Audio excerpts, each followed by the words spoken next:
What was keeping those generals in the Pentagon from issuing the right directives to prevent us from torturing and killing people? And it's not out of sadism and imagination that we always want to do this, that we know about the Spanish Inquisition, that we know about the rack, that we know about the waterboard, about all these things that have been done. It always seems like it might work.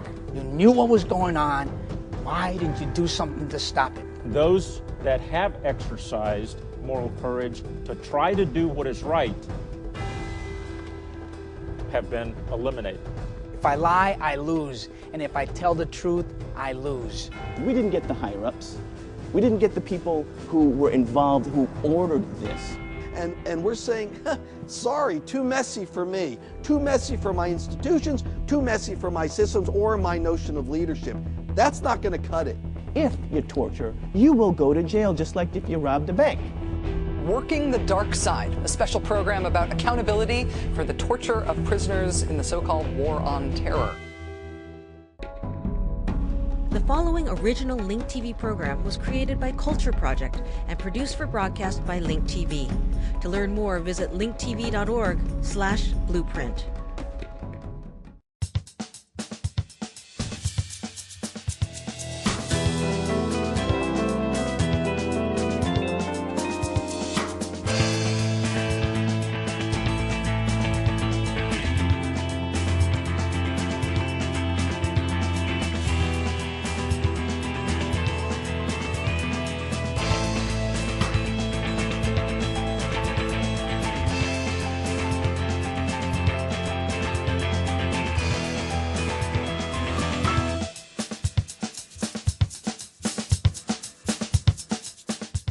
Rachel Maddow.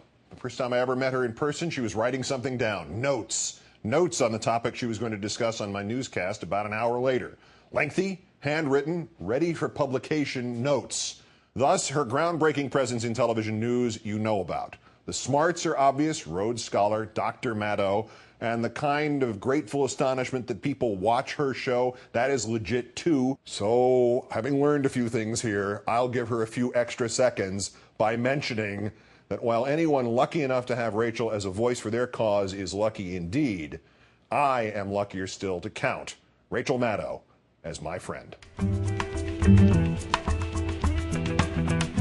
In a very dark period for the American press, when, as we all know, the press often fell down on its job, particularly in the run-up to the Iraq War, Ron was one of the very, very few journalists who got it right and helped penetrate the propaganda of the Bush-Cheney White House. And I think if you look at his books from this period, you'll see that they comprise the best history or shadow history we have. These are the ones that tell us as much as can be told, at least at this point, about what was really going on. Vince has done a remarkable job at the center. He came in at a time under the Bush administration when we were really in the worst legal fight of our entire organization's history. We had hundreds of people at Guantanamo, we had torture occurring around the world, and Vince took the reins of the center and really fought hard to make sure that those issues became the issues that this country would care and be concerned about. General Sanchez grew up in Texas in a poor Mexican family and rose to be the highest-ranking Hispanic in the military by the time he retired, which was in November of 2006. He served in Iraq as the commanding general of U.S. forces from June 2003 to June 2004. He later called his career a casualty of the Abu Ghraib scandal. Many placed blame for some of the abuses that went on there at his feet.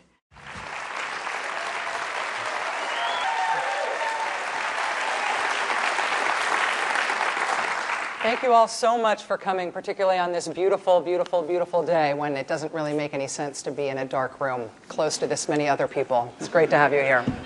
So we're here tonight, or at least I know that I'm here tonight, in part because I really believe that the smoking gun really could be a mushroom cloud. That something on the scale of 9/11 could happen to us again. Certainly there's no lack of aggrieved parties. There's no lack of people who want to attack us out of revenge or hate or pious conviction or strategy or madness.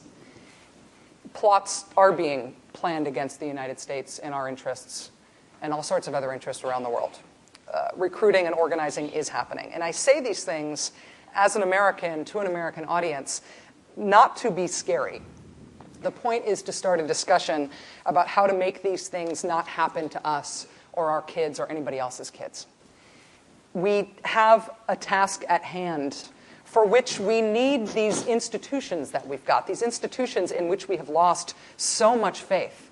We need to do long-term, sensitive, internationalist, ambitious, perfectionist, nimble, end-of-cynicism type work. And until we're able to lead the world not by force, but by example, by choice, by aspiration, we're not going to be able to get this stuff done. And I have a real sense of urgency about this. Ron Suskind calls it regaining and rebuilding our moral energy.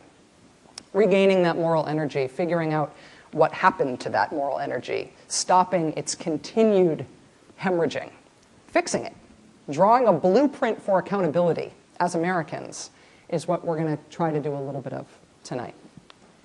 General Ricardo Sanchez, Vince Warren, Ron Suskind, myself will try to help as your trustee panel this evening. There are film clips that we'll play tonight, and there are real anecdotes and adaptations of information that you may or may not know about what's happened in our country over the past 8 years that will be acted tonight by Lee F. Schreiber and John Leguizamo and Noah Emmerich and Juliana Margulies. It's going to be really cool. So, Ron, I was hoping that you would start us off by setting up the first acted piece. Thanks, Rachel. We're about to start some of the really cool part. And it's actors acting out parts, at least in this instance, of some books that I've written. I've written 3 books in the last 7 years, which is why I've aged 20 years in that time. And what's interesting when you go through an evolution like that is you learn things, if it works, along the way. And I learned from characters. This is a character you're about to encounter here from the 1% Doctrine. His name is Dan Coleman. And Dan is sort of Mr. Al-Qaeda at the FBI. And in spring of 2002, Dan is an indispensable man inside of the U.S. government. And, as you'll see, in early 2002, he is off on a search for evidence, a deeply classified mission, straight from the White House. And in the middle of this particular night, he goes on a mission to find out how this war, this new kind of war, is really unfolding.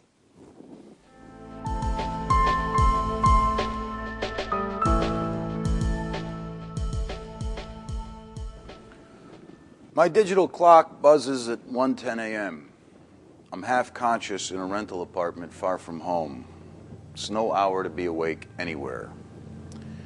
In a few minutes, I'm pulling out of the garage in my 2000 Oldsmobile Intrigue, jet black FBI issue.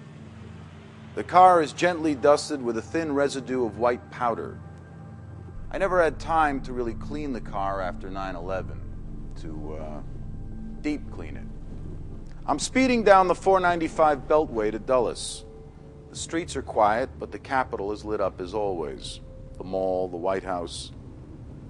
Should all these lights be on in the middle of the night? Is anyone really protecting the city? Waiting in the foyer for me are 2 men, a lieutenant colonel I've never met, and Steve, a former social worker pressed into intelligence work that I met after 9/11. Steve reaches into a duffel bag and grabs a round metal box, army green with yellow letters, about the size of a hat box. He hands it to me. I want to be sure, so I ask him, "Is it in there?" He nods. I push my fingers down through a cool bed of river mud and lift out a skull. There's a bit of skin still left around the crown. Feels like a bocce ball. And then we see, right in the middle of the forehead, an indentation. It's unmistakable, a mark of piety, of humility, from countless hours of prostration, his head pressed to stone, concrete, wood, or simply dirt, as he committed his life to the will of Allah. It's Zawahiri's head, Bin Laden's Cheney, The star of pamphlets dropped across Afghanistan offering $25 million for information leading to his capture or death. Afghan tribal chiefs claim Zawahiri had been killed in December and buried in a riverbed. U.S. intelligence needed proof positive. That's how a jawless head ended up in my hands. I put the box in the back of the trunk. Driving out of Dulles, I feel crazy to have the damn thing back there. I'm under strict orders not to tell anyone, not even those with top clearances. But Jesus, I mean, what if I get pulled over? How do I explain a skull in my trunk? I punched the radio, flipped stations, nothing. I'm speeding towards the nation's capital carrying the head of our enemy in the trunk. So I listen to a book on tape. Caesar, a novel. A few days later, the FBI forensic specialists drill through the skull to get a bit of live tissue. Unmatched DNA determines sex and age, but for a specific identity, you need a DNA match from a family member. Zawahiri's brother is in custody in Cairo. The CIA calls Egyptian intelligence and explains the situation. The Egyptian listens and says, no problem, we'll get his brother, cut off his arm, and send it over. No. We just need a vial of blood. A vial of blood's all we need. The Egyptian sighs and says, fine, whatever you want. You want blood, we'll send blood. And so they did. Unfortunately, the tissue didn't match.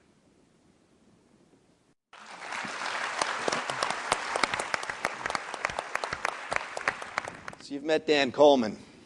You know, it's interesting, Dan said when they first looked at it, they said, I don't know, it kind of looks like Zawahiri. Yeah, maybe it's him. How could they not hope, I guess? Ron, if it wasn't his head, whose head was it? Right? It raises the question, and I think that we heard in this piece, how Donald Rumsfeld, I remember he was on television, and he was talking at a press conference and saying that right now we're dropping leaflets in Afghanistan, and those leaflets, of course, called for people to turn in al-Qaeda members, enemies against the United States. Now, we know that Afghanistan is not an Arab country, so that if you're Arab in Afghanistan, then you must be al-Qaeda, so let's turn those guys in.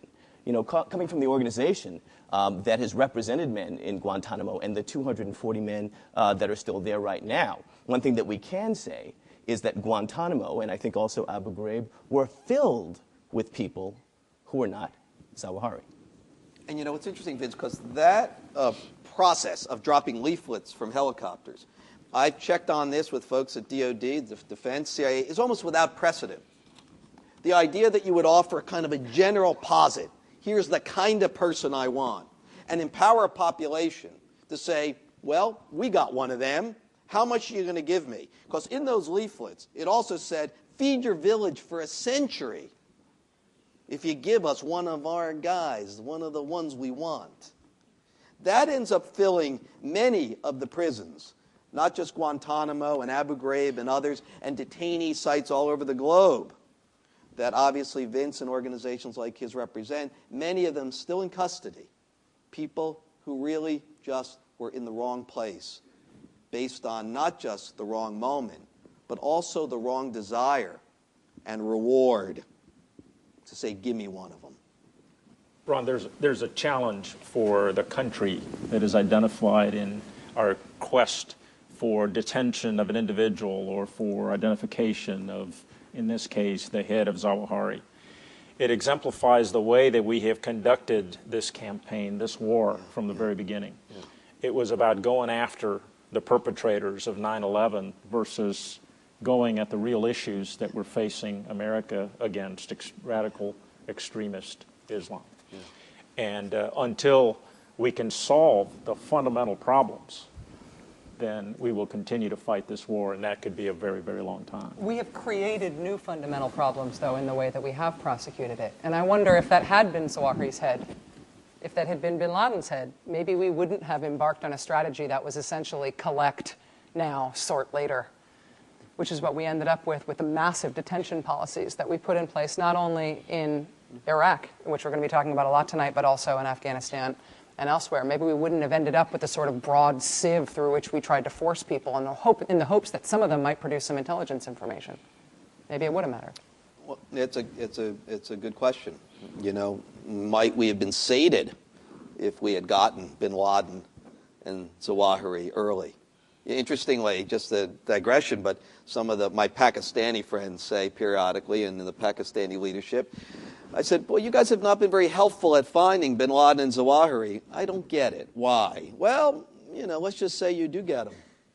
You guys will be out of our region with all of your money in a New York minute. I'm like, huh. So that's the way it works at the game tables of South Asia. That's the benefit of not winning. Right, exactly. We're going to do our first film clip now, which you can't quote me on, but I will tell you just between us here. It's called Get We're Going In.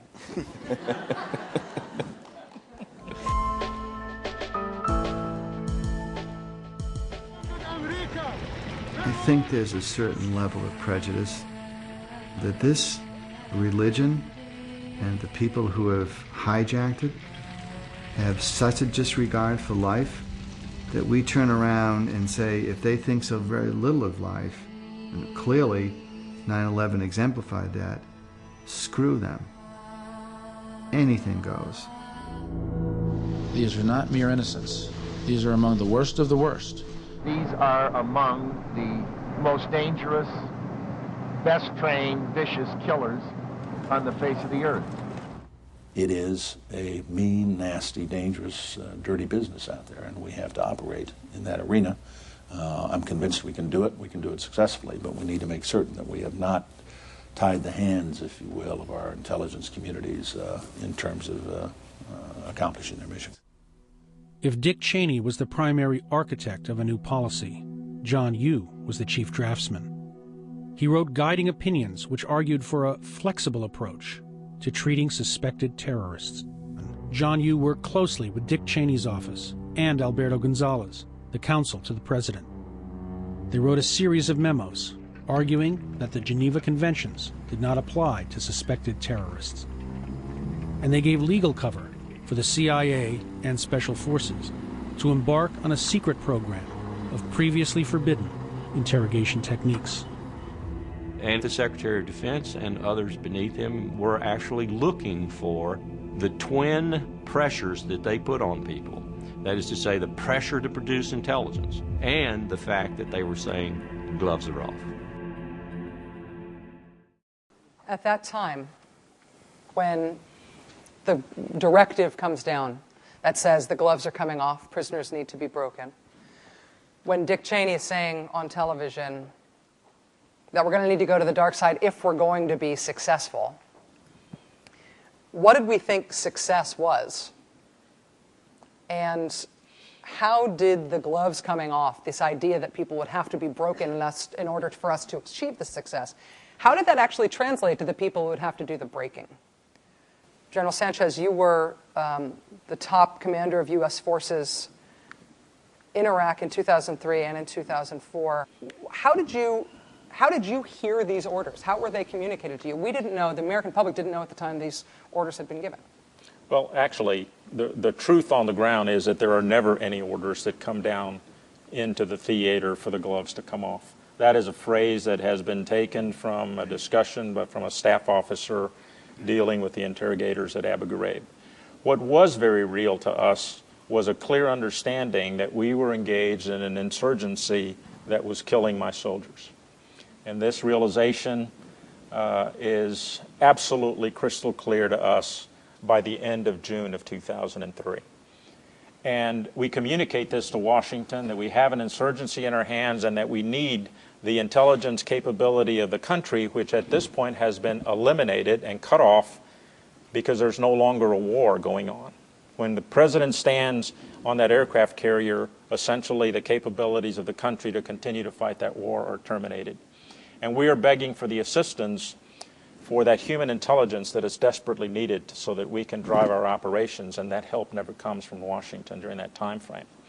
You have my forces, the conventional forces that had been ordered in the June time frame to operate under the Geneva Conventions. But you also have two independent elements that are there, the Special Forces and the CIA, that are operating without any constraints. And it is this very volatile mixture that winds up creating Abu Ghraib for us.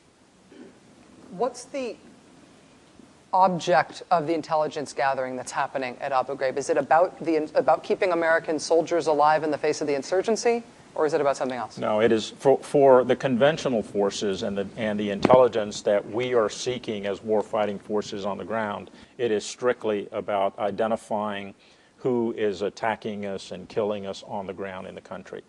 However, because of this complex nature, where you have the special forces that are in fact fighting the strategic war against the global war on terror, they are after the strategic intelligence. They are looking for the links to Afghanistan, to Al-Qaeda, in their interrogations that are independent stovepipes. And the same thing with the CIA. And in fact, an established fact today that 1,500 intelligence analysts are operating in Iraq, totally focused on the issues that the administration wants to establish in terms of rationale for going into Iraq. Are you saying that, essentially that your folks were looking to figure out who was going to be planting the next roadside bomb, and then the other folks were looking for links to weapons of mass destruction? Absolutely. Well, from our perspective, from my perspective, I've always been puzzled by how the torturous interrogation techniques have been able to happen, and it's actually not been very clear what the military has done, what the CIA was doing, what the contractors were doing. But you're telling us that essentially everybody was out for their own thing, and they were all interrogating the same bunch of guys? No, it's not the same bunch of guys, but there clearly are stovepipes that are operating in the country, and they're not necessarily ever synchronized or coordinated. The way that the interrogation techniques actually wind up being generally used inside of Abu Ghraib is because of two key reasons. First of all, is the interrogators that are in Abu Ghraib are interrogators that have been transferred into the theater in the spring of 2003 before we launched our attack into Iraq. Those young soldiers had been involved in interrogations in Bagram where they had in fact tortured people. And in fact there were 2 detainees that had been killed during their conduct of interrogations in Afghanistan. And they were, right before they are transferred into Iraq, they are begging for guidance from Washington for the conduct of interrogations. Nothing ever comes. They get transferred, and they are the ones that bring with them all of the techniques in this unconstrained interrogation environment that begins to get implemented inside of the country. I think this idea that so much of the interrogation and the torture was not just driven on a self-protective model, stop the next attack, but to justify the invasion is extraordinary. And it's something that people, almost have trouble fitting together because it shows the horror of a kind of political intent, a mandate to do what we've decided must be done, even in terms of an act of war, and to use torture to get the result we need to carry forward this aim. There was never any instance where we gained operational intelligence that we could actually drive operations with from any of the enhanced application of enhanced techniques. And in fact, when you look at the Abu Ghraib pictures, there are pictures in there where torture does occur in Iraq. And those were incidents that had direct links back to Afghanistan and back to the global war on terror. We never, not a single time, does my command get an intelligence requirement from Washington to answer a strategic level global war on terror problem. In fact, we're trying to get guidance continuously, but they never provide it. When the Abu Ghraib photos were released, the military assigned General Antonio Taguba to investigate the Abu Ghraib scandal. And this next acted piece is adapted from an article from June 2007 by Seymour Hersh, and it is General Taguba.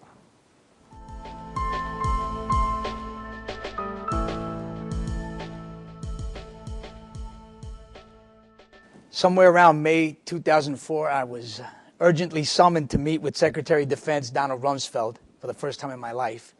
And, Rumsfeld and his senior staff were testifying the next day about abuses in Abu Ghraib because the previous week, the first revelations had surfaced, and the Bush team, in response, insisted that only a few low-ranking soldiers were involved and that America didn't torture prisoners. Well, I'd begun the Army's inquiry in January, and I filed my reports by March, and in it I found numerous incidents of sadistic, blatant, and wanton criminal abuse inflicted on several detainees. Systemic and illegal abuse. And I know an assignment like this is only going to cause damage to my career. But I wasn't prepared for the greeting that I got from Secretary Rumsfeld that day. Here comes that famous General Taguba, the Taguba Report. And everybody was there, Wolfowitz, there's Rumsfeld's deputy Cambone. And I really thought they wanted to know. I assumed that they wanted to know, but I was ignorant.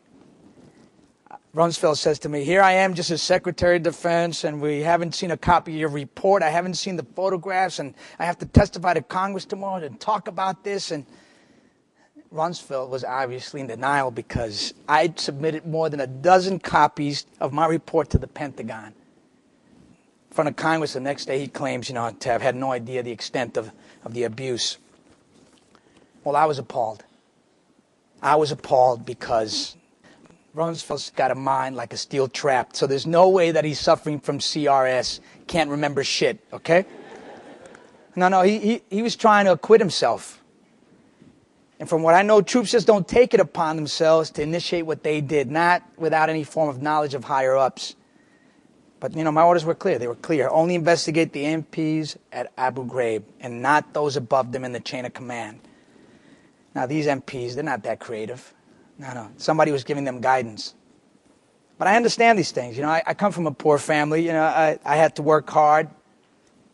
I was always signed the shoes on Saturday morning for church and watch the car on Saturday for church, and above all, integrity on how you lived your life and practiced your religion. And I can talk to you about discrimination. Oh, yeah. Let's talk about being refused to be served in a restaurant in public. Let's talk about being made to do things twice. And having to pay for my 3 master's degrees because the Army didn't think I was smart enough. But so what? Just work your ass off.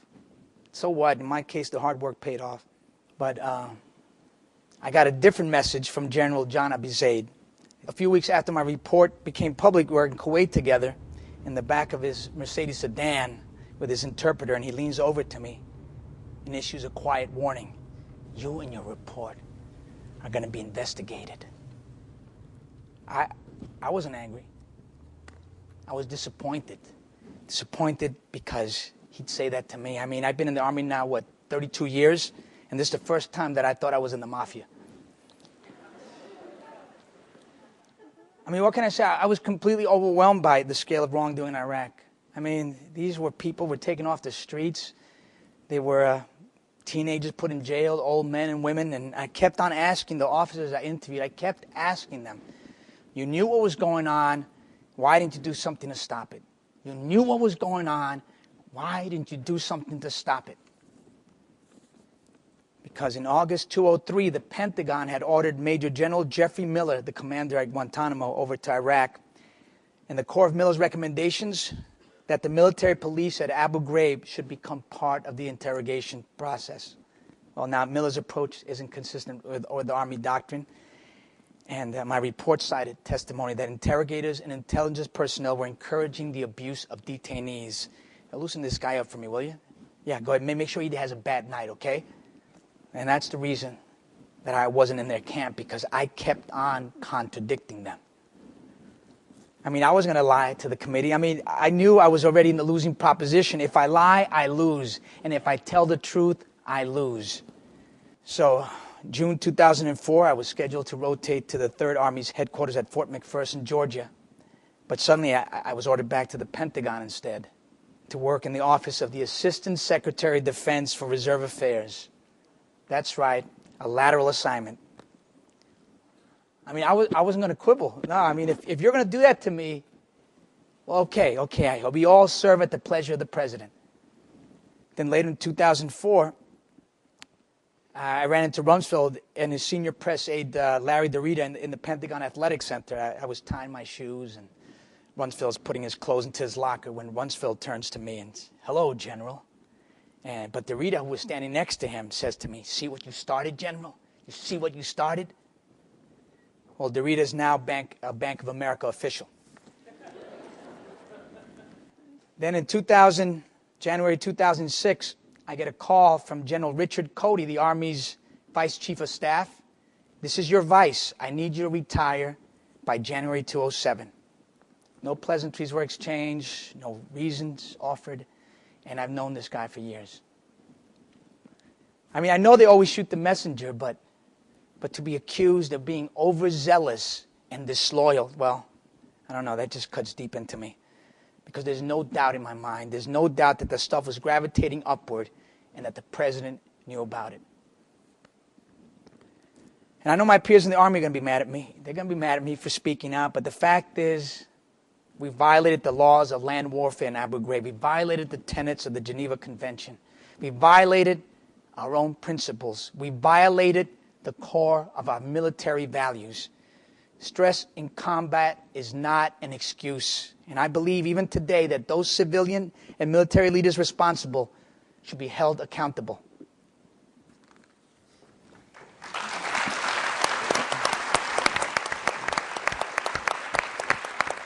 Only investigate the military police. That's what General Taguba was told to do. He was told that by the higher-ups who, of course, were knee-deep in what was going on. But they wanted him just to look at the low-hanging fruit. Now, let's remember how we found out about what was going on. We found out because the pictures came out. You all remember that? Those horrible, horrible pictures came out. And had those pictures not come out, we might not be sitting here having this discussion about accountability, hearing General Taguba's take on how he was treated by coming to the forces with the truth. But we have to sort of ask ourselves, when confronted with an objective fact that is undeniable, there is no memo that can be whited out, there is no stamp of confidentiality or secrecy that can be put on it. It is a photograph of people being horribly, horribly abused. The question is, what do we do with that? What do we as a country do with that? What does the military do with that? What does the presidency do with that? And that's the issue that we have been confronting since 2004. We just don't know what to do with that. There are systems that are at play that should be working. And General Taguba talked about the military investigation system. That should have worked, right? We got a few bad apples. That's what we got out of that investigation. We didn't get the higher-ups. We didn't get the people who were involved, who ordered this. As he mentioned, the torture techniques, and I will call them torture techniques, emigrated from Cuba, from Guantanamo Bay to Iraq. And they didn't just go on the trade winds, right? General Miller went from Guantanamo to Iraq, and as we heard, involved military police in the interrogation systems, and military police are police. They are not interrogators. It's like asking, the school security guard to evaluate whether people should be going to college or not. Not that they can't do it, but they're just not trained. And it's insane for us to be thinking that system, the military system, can police itself when people in Washington are the ones that are pulling the strings. Let me make a comment about the system knowing what to do. Unquestionably, your military system and the values-driven commanders know what to do when something like this comes up. What starts General Taguba's investigation is my request on the ground to conduct an all-encompassing, broad investigation of everything that has transpired at Abu Ghraib. And there's a letter that I sent to my higher headquarters requesting that, with the intent for this to be broad enough and deep enough in breadth and scope that we will not have to retrace steps again in investigations. Clearly, I failed in that, since we've then had to conduct about 100 investigations beyond it. But we knew from the very first day that the report came into my office, which was a day, less than 24 hours after the CD was given to my Criminal Investigation Division, that this was a significant problem for the country. And we knew that there were going to be a lot of different elements that were involved.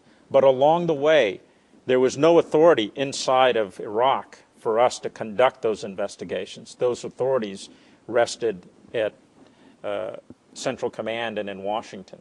And every step along the way, there are these shaping directives that are trying to place firewalls to contain the investigations. May I interrupt you just a second to ask about this issue that Vince highlights, that the Taguba report didn't look at the chain of command above the level of the military police. Who made that decision? Well, no, that decision is made by General McKiernan, who is in Central Command. But when General Taguba and General Fay come into me and identify the need for continued investigations and to broaden the investigations within 24 hours, I expand the scope of the investigation. General Fay comes in and says, General, I need to ask you some questions. I immediately requested that the Department of the Army initiate an investigation against me in order for me to be able to answer for the issues that Fay was questioning. But as I stated, Rachel, what is happening is, in retrospect now, we know that there are very vested interests at all levels. Our military had failed. Our Department of Defense had to contain the possibilities of being exposed in the development of interrogation policies. The administration clearly also had a vested interest, and therefore containment is a strategy that they begin to implement to try to contain this and keep it as low as possible. I think if you look back today, you'll find that every single general officer and colonels that were intimately involved in my command, they have all lost their careers, every one of them, regardless of whether they were directly implicated or not. And Tony, who's a good friend of mine to this day, Tony clearly is a scapegoat because he, like others, was more than willing to stand up for what was true and right. I think that's an important point. It's not the common wisdom about the resolution of the Abu Ghraib scandal that so many high-ranking careers were ended. But I mean, General Sanchez is one of the people whose career ended as a consequence of the Abu Ghraib scandal. General Taguba is another. General Karpinski is another. General Miller, would you say? General Miller. As well. General Fass, Wojciechowski, Colonel Warren, who was on the Brigadier General's list, and the list goes on below that. And that's not known outside the military. And if Abu Ghraib is a national problem and not a military problem, knowing about the consequences, the individual consequences for what happened there, would be part, you would think, of how we would come to understand the impact of this scandal on our country and how to move forward. But we don't even know that truth. It's been contained away from us. Vince, I'm going to ask you to introduce the next film clip we're going to see. And as we look at the next clip, let's think about the framework that Rachel put out. If it is indeed a national problem and not just a military problem, why is it that it's just the military that seem to be losing their careers over this? But the framework, the thing that everybody's afraid of, the thing that should have stopped this was the Geneva Conventions. It's the rule of law. And the Geneva Conventions, it's a treaty that the United States signed on to, and that treaty prevents the United States or any signatory from committing torture against people that it captures in times of war. And the Geneva Conventions talks about combatants, which are people that are fighting against you, non-combatants, which are people that are not fighting against you, and civilians, which are people who are generally considered to be innocent. And the question is, why didn't the Geneva Conventions step in to stop this?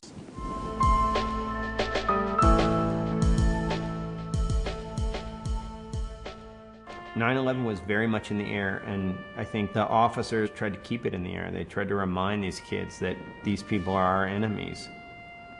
But it's hard to see how these young soldiers could have been expected to figure out who their real enemies were among a bunch of militiamen and farmers in a society that was completely foreign to them. When you have your friends dying on your left and right, you can sometimes go beyond the pale.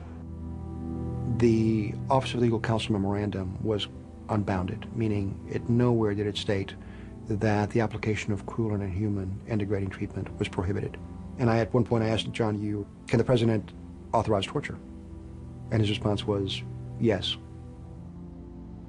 If the president deems that he's got to torture somebody, including by crushing the testicles of the person's child, there is no law that can stop that. That's what you wrote in the August 2002 memo. I think it depends on why the president thinks he needs to do that. Military lawyers were outraged by the implications of John Yoo's memo. And what they saw was an intentional decision taken at the height of the Pentagon to put out a fog of ambiguity, coupled with great pressure to bring results, to be prepared to be violent with the detainees. People were being told to rough up Iraqis that wouldn't cooperate. We were also told they're nothing but dogs. Then all of a sudden, you start looking at these people as less than human, and you start doing things to them you would never dream of, and that's where it got scary. You've always got people in the military who are just this side of the marquee decide. And one of the reasons you want rules and this code of conduct to help you lead so that you can use those tools to restrict this tendency in your soldiers. They blasted music at them. Often they had dogs barking at them. And they would use some of the most menacing interrogators to create this sense of threat. Soldiers are dying, get the information. That's all you're told, get the information. They're short shackled, they're long shackled, they're shackled upside down. These are stress positions. Stress positions, sleep deprivation, all of those things that I did that I would consider harsh techniques or violating the Geneva Conventions, I was told to do. The spine of the United States Armed Forces is the chain of command. What starts at the top of the chain of command drops like a rock down the chain of command. And that's why Lindy England knew what Donald Rumsfeld was thinking without actually talking to Donald Rumsfeld. Sometimes I feel that I should have gone with my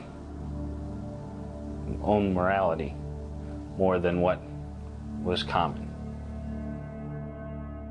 One of the things that happens when we report on these things over and over again, because more bits of information keep coming out, new things get declassified, more people feel like they can speak, more people are moved either by declassification or by changing jobs or by a new president or by conscience to speak out. We get more information all the time, and so we're constantly re-reporting and newly reporting on these same things. And in that process, we sometimes adopt the vocabulary that shocked us when we first heard it because it didn't make any sense.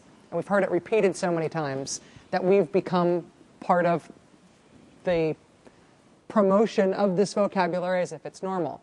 I say unlawful enemy combatant now.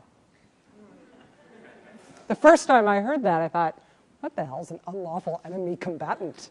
It sounds like a video game term, you know? If you get an unlawful enemy combatant, you get, 3 more Froggers or whatever. I mean, it didn't make any sense, but I think it's useful to sort of re-shock ourselves and go back to trying to understand the basic terms that we've all come to start using here. I mean, do any of you guys know what an enemy combatant is? I mean, other than the way that we use that term, is there any understandable definition of that term that preceded 9/11?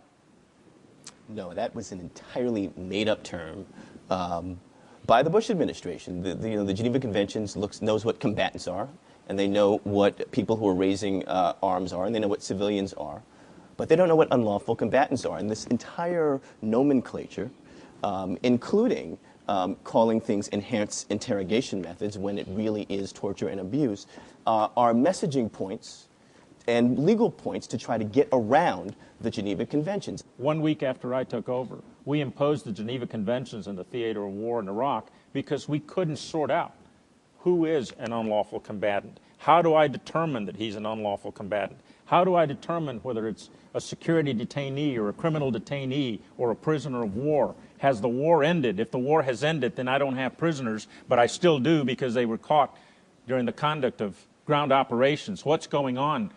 And it was too difficult for my soldiers. So we said the Geneva Conventions apply across the board in all of the conduct of operations, but only for the conventional forces because that was all the authority that I had. Essentially what we saw in the clip was that the administration really tried to do it in two ways. The first thing that they did was they said, well, the Geneva Conventions don't apply to the cats that we're talking about, right? And that was something that we and other groups fought in the Supreme Court, and they lost. Of course, the Geneva Convention applies to these men, which means that, of course, you can't torture them or abuse them, and if you do, that makes you a war criminal, right? Let's be clear on that. If you act in contravention of the Geneva Conventions, you become a war criminal. The second thing that they tried to do was they said, well, since we can't get around the Geneva Conventions, let's try to make them a little bit narrower. So they started to say that, well, it might apply to these guys, but torture really isn't torture. And what we're doing is not torture, so therefore we're not subject to the Geneva Conventions. And those two mechanisms, which incidentally, I think we've been hearing a lot of from the former vice president, who seems to not have moved on in his career. I guess that's the one example of a national person that hasn't. But we are hearing the same type of tripe from him, along with the fear-mongering around this, and it's beginning to turn the country again. People are forgetting that the Geneva Convention applies and that we can't torture, and now people are beginning to think, well, maybe this is something that we need to do because we're nervous. General, I have a question for you. Sure. In January of 2002, when Bush essentially says we will not essentially abide by the Geneva Convention, throughout the apparatus of the U.S. government, both military, intelligence community, the whole show, this unleashed many people from the structure that the military had built over many, many years. And my question to you, at that moment, when any decent general who had been operating in the military structure could have seen disaster was ahead, why did no general stand up to the president? Why did no one say, actually, this is a grievous wrong and I'm walking out the door today because I believe so strongly in that? Why did no one do that? Well, I think the question is valid to much more than just the military. I'm with you. Let's just do the military first. Any government servant that was involved in this should have had the moral courage to stand up and question. It winds up a personal decision being made on whether we're willing to risk our own professional careers, our own reputations, to do the right thing, and moral courage during the conduct of this war, not just within the military, but within our political leadership, has been an uncommon virtue. And those that have exercised moral courage to try to do what is right have been eliminated. In fact, what happens when the president makes the declaration that the Geneva Conventions will no longer apply, we unleash the hounds of hell.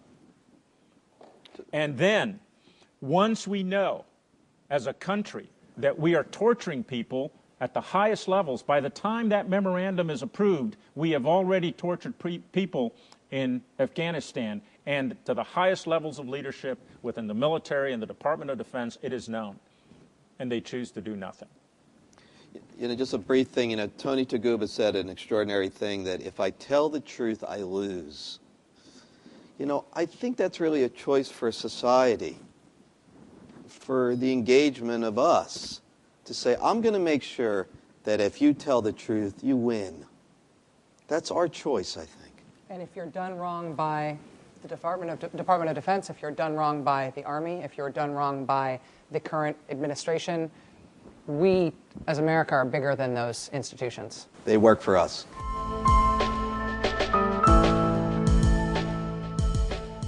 One of the things we know about torture is that someone who is tortured will tell his interrogator what he thinks the interrogator wants to hear. All the experts say that torturing people is not the best way to get information. Breaking down the barriers between you and them, gaining their confidence is the best way to get it. It takes some experience, it takes some talent, it takes some patience. And then they might actually tell you something that is worthwhile. And then if you want to prosecute them and execute them, go ahead. You want to be able to build a rapport with somebody. You are their salvation. Because their life as they know it is over. Something I can do for your kids? You concerned about them? You want them educated? I'll get them educated. What do you want? Tell me what you want. Script for me your exit strategy. How do you extricate yourself from this terrible situation, by the way, that you put yourself in? Now, you can't go back home, can you? No. So let's make peace with that. Let me help you find this strategy to give you a life. And that's the way it worked. We're going to meet some more FBI folks. Dan Coleman will be back, and Jack Clunan, who's another, sort of FBI wise man, been around a long time, and has learned lessons, often the hard way, about what works and what doesn't. It's something that these modern-day characters get as a bequest from actually centuries of experience in terms of how you get folks who you have power over to tell you the things that you really do need to have them tell you. What do? Do you show your fangs, or do you find another way? We actually know some answers. We know some ways out of the darkness.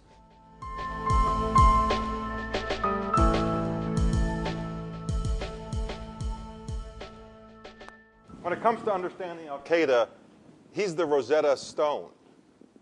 Fadl explained the nature of the enemy to us when we knew very little. In the beginning, it was hard to get your arms around how big this conspiracy really was, how many people were involved. There are all these players and a global organization of all these different terrorist groups. He told us about all the different committees and about bin Laden himself. He showed us that bin Laden was like any other CEO and that Al-Qaeda was really just a bureaucracy. Yeah, the breakthrough was realizing that some of these Al-Qaeda guys were more like common criminals than they were religious zealots. I never saw him pray once. For Fadl, jihad was less a spiritual quest than a socially acceptable form of bad behavior. You get to blow stuff up and kill people, and your colleagues and peers think you're good.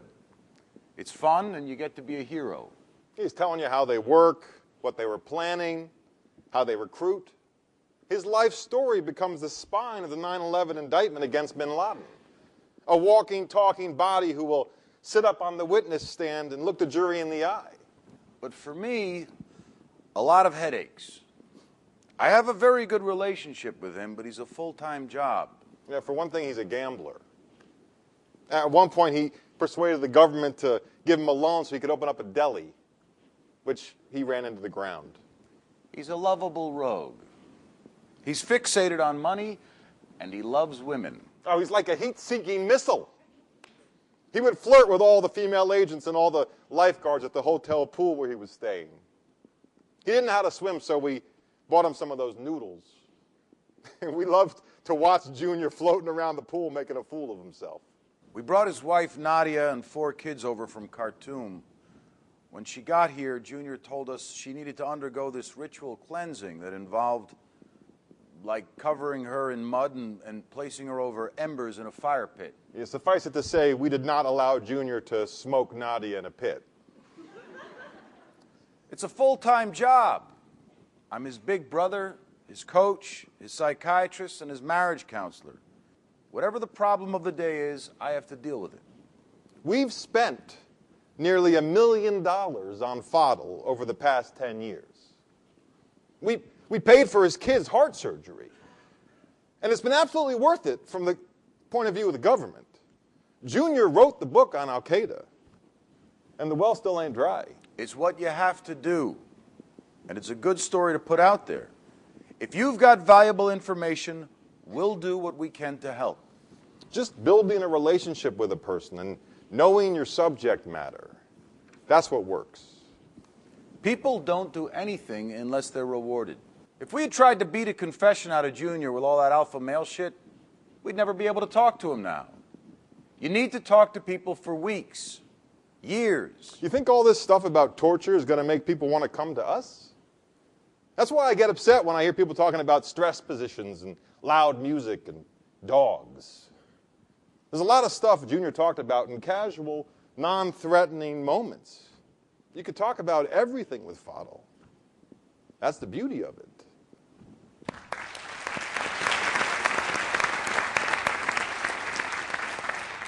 The guy they're talking about, Jamal al-Fadl, Jr., is arguably the most valuable source for us in all of our prosecutions of al-Qaeda, successful prosecutions, frankly.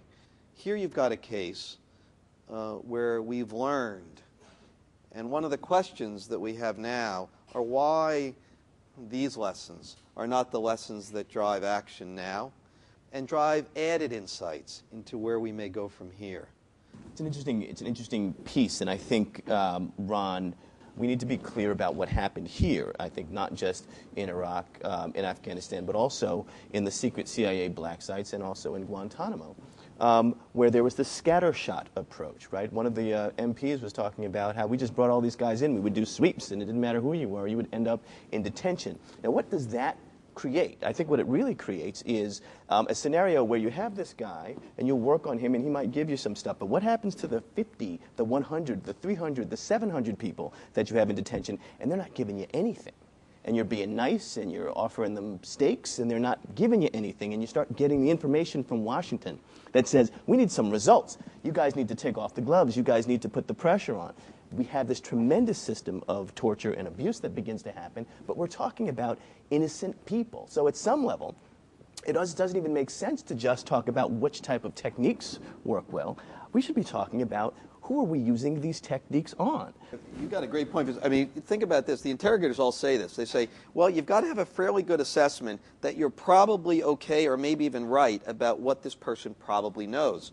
Because if you're wrong there, think about a person who's a baker, you know, who's a butcher, who's a guy who drives a cab, who really knows nothing, and you begin to torture that person. There's no bottom to that. He really knows nothing. But the suspicion, the 1% doctrine idea that he might know something, and I can't afford, essentially, to not believe in his potential culpability, drives horror. An innocent man being tortured who really has nothing to tell you. That's true. And there are a lot of people, we shouldn't even be talking about torture. They're still detained. I think we have to also put into perspective what is going on the battlefield. We can sit back here today and very clinically, in a very isolated, unemotional way, talk about why did they pick up all these people when they went on this raid or when they got involved in a fight with the enemy and there were 10 or 15 Iraqis standing around after an IED bomb went off and killed 2 of my soldiers. Why did you pick them up? You shouldn't have. They were non-combatants. You don't know that at the time that your buddy, your first sergeant, your captain, your best friend gets killed.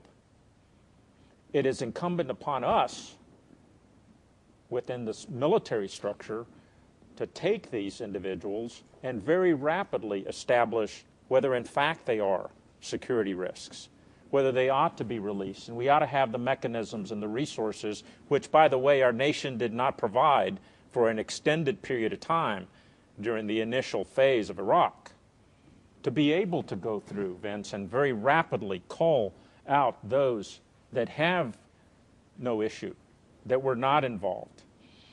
And then those that are, in fact, security detainees, then as an occupying power, which we were, you have the authority to detain them based on international law for an extended period of time.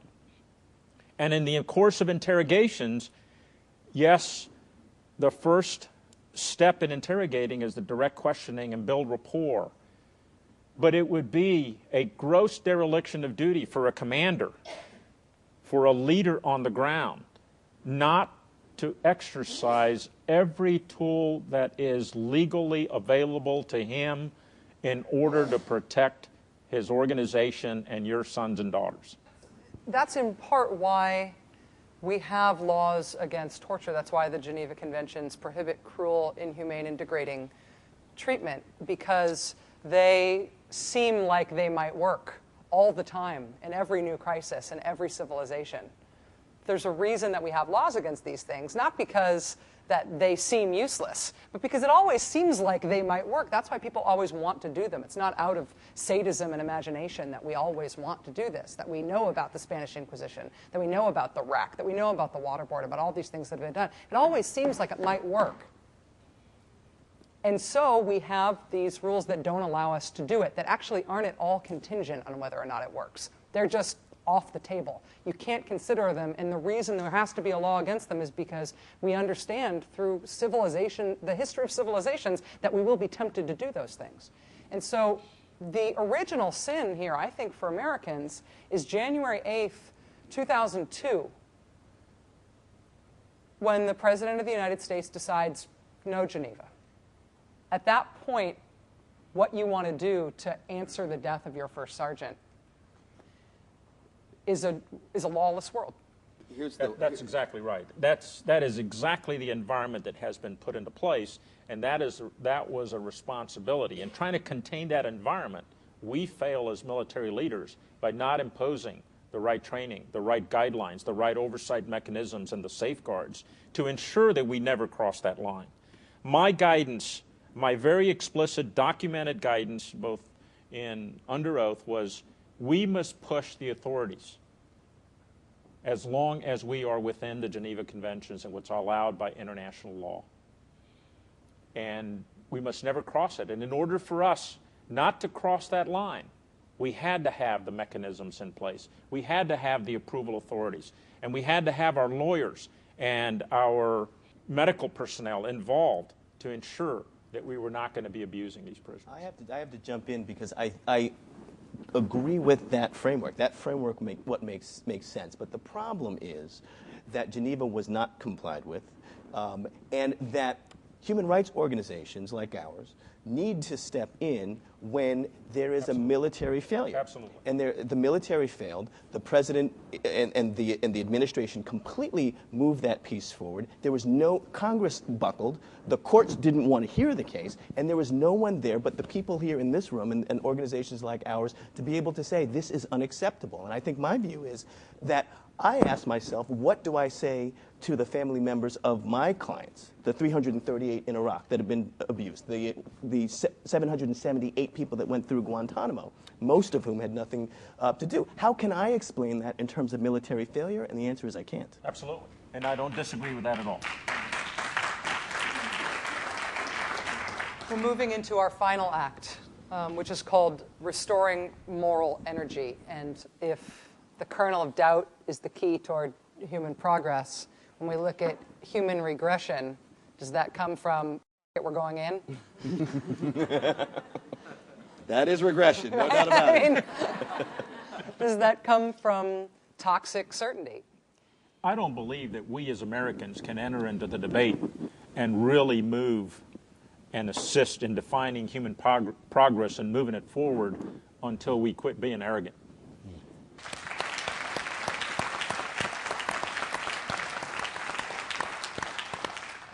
Over the course of my career, I was involved in 3 different interventions.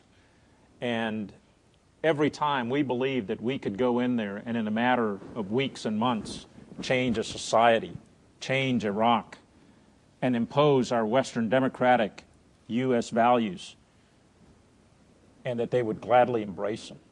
We didn't even bother to understand the culture and the people and the religion and the tribes.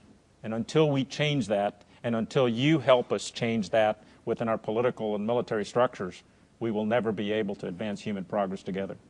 You know, there is a transparency issue that goes hand to hand and in hand with accountability. You know, one of the questions that we need to think about moving forward with this administration is there's still a lot of stuff that we don't know, and in order to hold people accountable, we are going to need to know it. We need to be pushing this administration to letting out some of the things that, General Sanchez was saying had been cabined in for such a long period of time, and I think that's really where we need to be pushing. We're going to go to...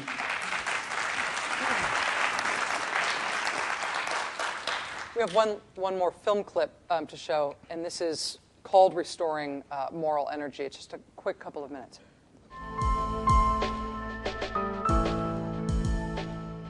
President Bush has, by all accounts, been quite forthright in that he's asked his lawyers not to give him the best view of the law, but instead to push the envelope. The metaphor that they've used is to go as close to the line, the legal line, as possible without going over. So the metaphor they've come up with is to get chalk on one's spikes. This was the message that went out from the White House. They had a vision, they were ruthless in carrying it out, and they executed it very well. We have recreated our enemies' methodologies in Guantanamo. It will hurt us for decades to come. Decades.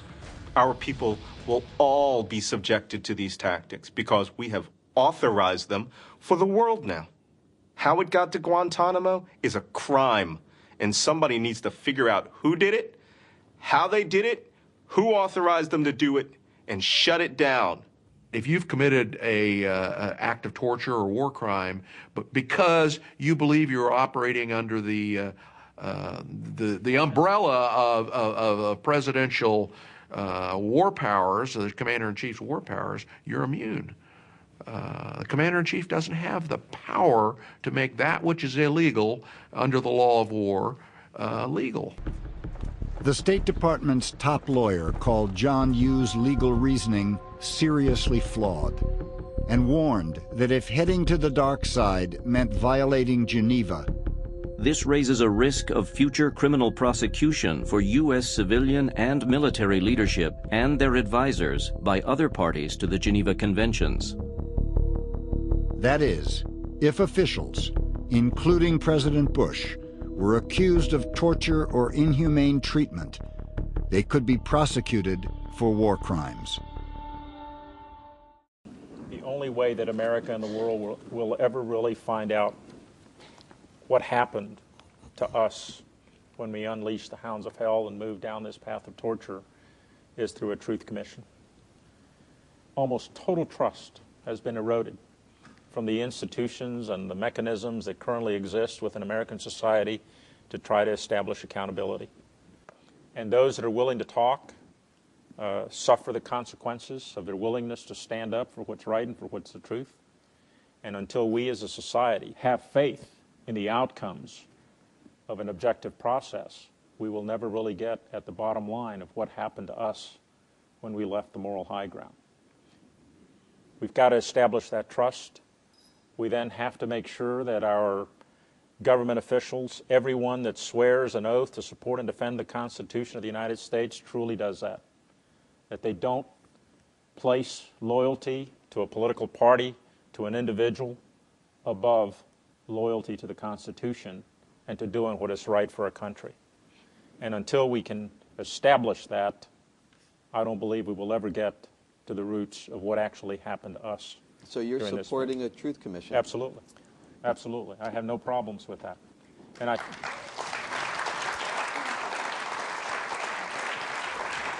believe that the complexity of this problem is such that we haven't really addressed the issues. It is a problem that permeates every level of command, the entire hierarchy, from our executive branch, our congressional branch, to the Department of Defense, the military services, and all the way down to the young soldiers that were on the ground.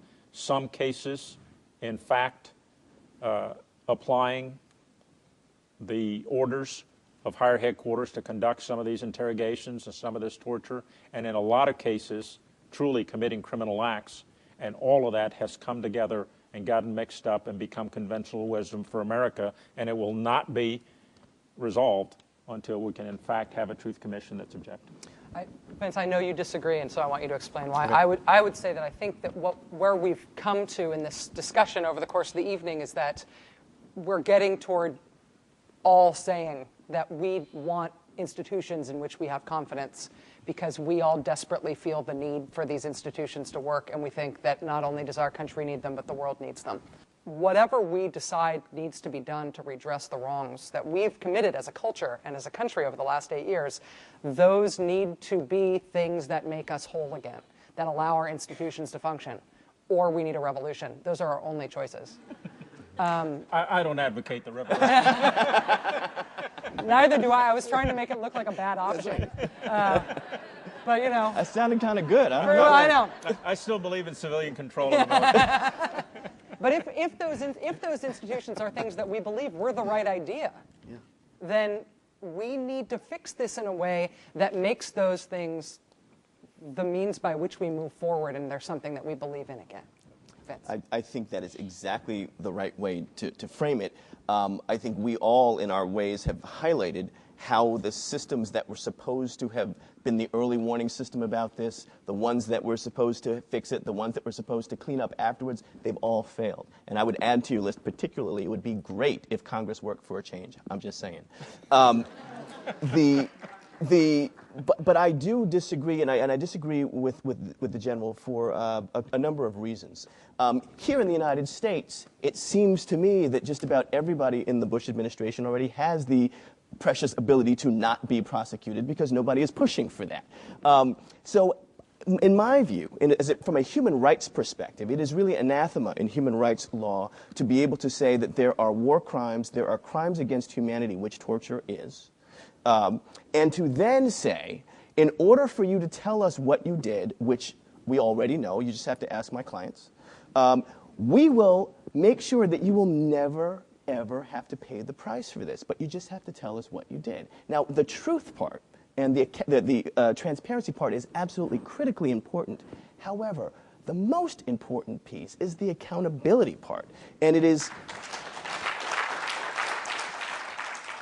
And in order to make sure it never happens again, you can't pass a law because laws can get repealed. You can't put out executive orders because they get changed by the next president. You have to make these guys who would do this so afraid of going to jail that they would literally stop their ideas about torturing before you even knew about it.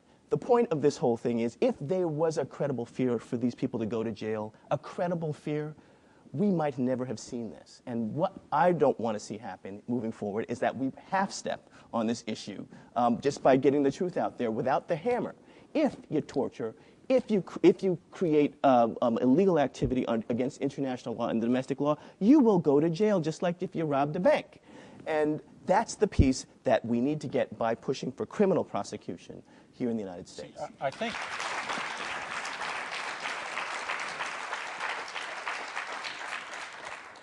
I don't disagree that prosecution ought to be one of the options where, in fact, there has been illegal conduct and that has violated either national or international law. Unfortunately, the debate within the country appears to have defined accountability at this point in time as the only possible right answer to accountability is prosecution. That, in my mind, is not exactly what America needs. Not that I'm saying we don't prosecute those that committed illegal or war crimes. We do. But there's a lot more to accountability. It's about us finding out what happened to us as a country. How did we allow ourselves as a nation, as a society, to move down this path? But until we can solve that, I don't think we will get true accountability. I will say the one slice of paper I can put between you two on this, on the issue of the Truth Commission, is that you only get immunity if you talk. And if you hold anything back, you're no longer immune. I put this question to Senator Leahy and to Nancy Pelosi, who says she supports this idea as well. And I said, what about immunity? Do you really feel like you want to be the person who goes down in history as the person who immunized war criminals once war criminals are proven in front of this commission? And both of them gave essentially the same answer, which is, well, if the people who are culpable for these things will tell the country what they know, that may be as close to accountability as we can get, and if they do not tell the country what they know, then they ought to be prosecuted, and we will get what we need to prosecute them by people talking because they have immunity. That's a slim piece of paper, Rachel. I hear you. I hear you. But I would rephrase the answer, and I would say that that is really the only accountable that they have a political stomach for. And I agree with you, actually, that accountability is a much broader piece than just prosecution. I completely agree with that, and I don't think that prosecution and investigation are mutually exclusive at all. But I do think politically in this country, if you don't push for prosecution, you won't get anything. Well, hold on a second. One of the things that Vince was saying, which I think is very credible, having reported about prosecutions for years, is that anvil, you will be prosecuted. Well, what it does is it gets the rats running off that ship. Either you believe in rule of law or you don't. It's almost that simple. It's a period at the end of that. That system, which has frankly saved us time and again, needs to be one of the institutions that we now rely upon. I mean, we talked about this, the notion of these institutions are all we have. They're the ramparts against mayhem. Unless we have faith in them, and faith may be all that drives this boat at this moment, we are going to be in darkness. We can't have so many laws violated to such grievous harm to so many people and say that was then, and let's move forward. It doesn't work that way. You never get to accountability. You never get to consequences. People go about their lives, and there are 83,000 victims, many of them still now in prisons around the world, that are wildly unauthorized based on our standards, based on the treaties we've signed, and we're saying, sorry, too messy for me, too messy for my institutions, too messy for my systems or my notion of leadership. That's not going to cut it. Not now, in terms of restoring America's moral energy, which is at the source, the key to us being able to protect ourselves going forward. Forget about, sort of a constitutional law class debate. Unless we get moral energy back and fast, we are never, ever going to win the battles that we have to face right now. Ever. That's the source of real power. It's not armies assembled on borders, with all due respects, General. It's moral power. That's what's always been the stuff that really transforms this wider world. Without that, we are absolutely at this moment looking at how soon the wages of this will come due. For me, it's a very simple objective. As a wartime commander and having led soldiers in battle 3 different times, it's about our young sons and daughters. The next time that America goes to war, I don't want a commander to be looking back at all of the crosses that line those cemeteries. And for me, it was 843 in Iraq and over 7,000 wounded. I don't want for that commander in the future to look back like I do today and realize that because America decided to leave the moral high ground, we sacrificed young men on the battlefield. That must never happen to America again.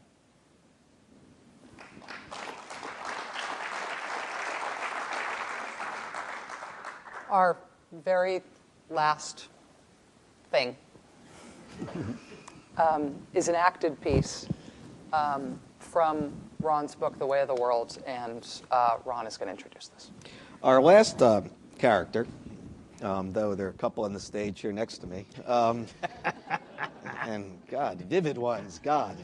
Don't let him talk about you. You guys got to get in the next book, I'll tell you that. All right, musical chairs. Is Wendy Chamberlain.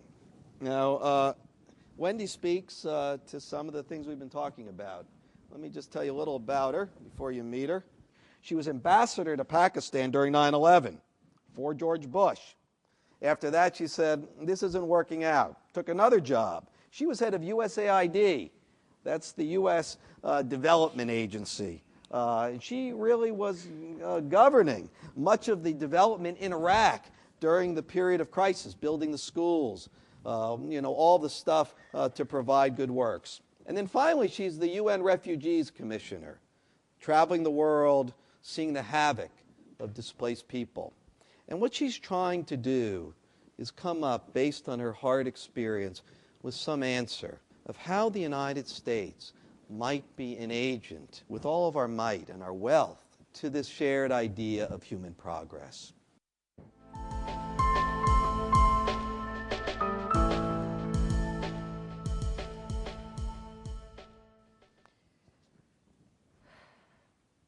I don't think the American public understands how alienated the rest of the world is.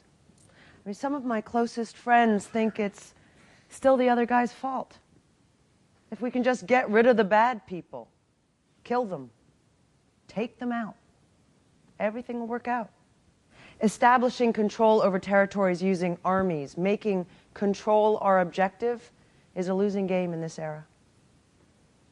What I've learned, and this is hard to say after 28 years at the State Department, is that the answers will probably come from people to people, not from government to government. Driving the car or in the shower, I find myself thinking more and more about the Peace Corps. The U.S. government hasn't really created a program that reached people, really reached them since. You know, we sent our best and brightest to villages around the world. They got the worms, they ate the weird food. It wasn't a program measured properly in the number of canals that were dug. No. It was an idea that reached the people of the world.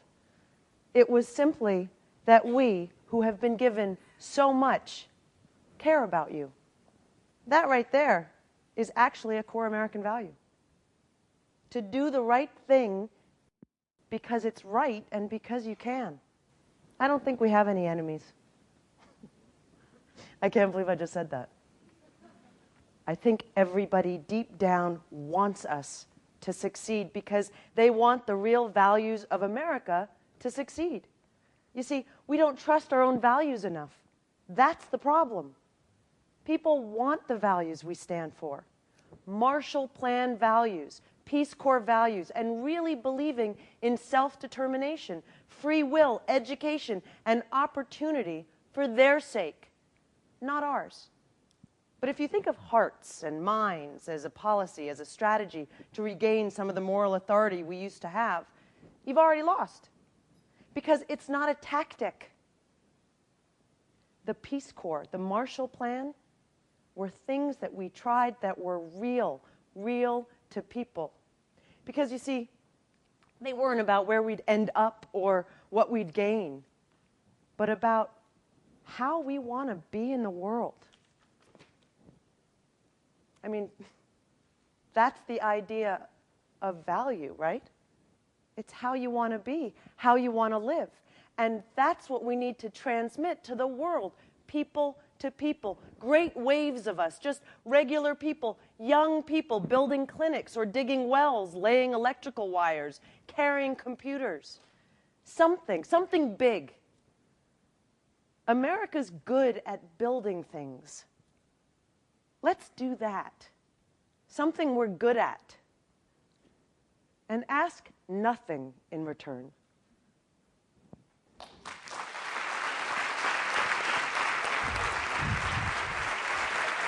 That is our evening. That is our blueprint for accountability. I want to thank all of our amazing actors for having made us understand, in addition to just knowing.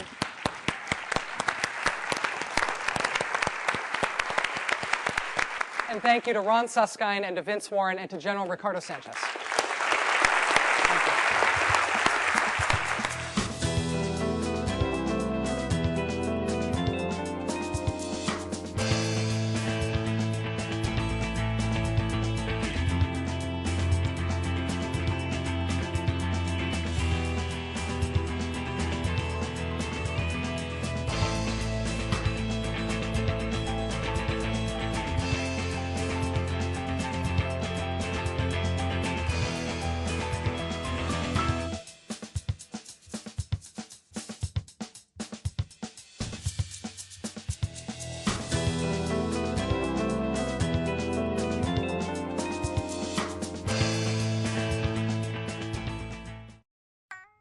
This program is brought to you by Link TV for educational and non-commercial use only. Link TV is the only U.S. network dedicated to global and national news, uncompromising documentaries, and diverse cultural programs. Programs that connect you to the world.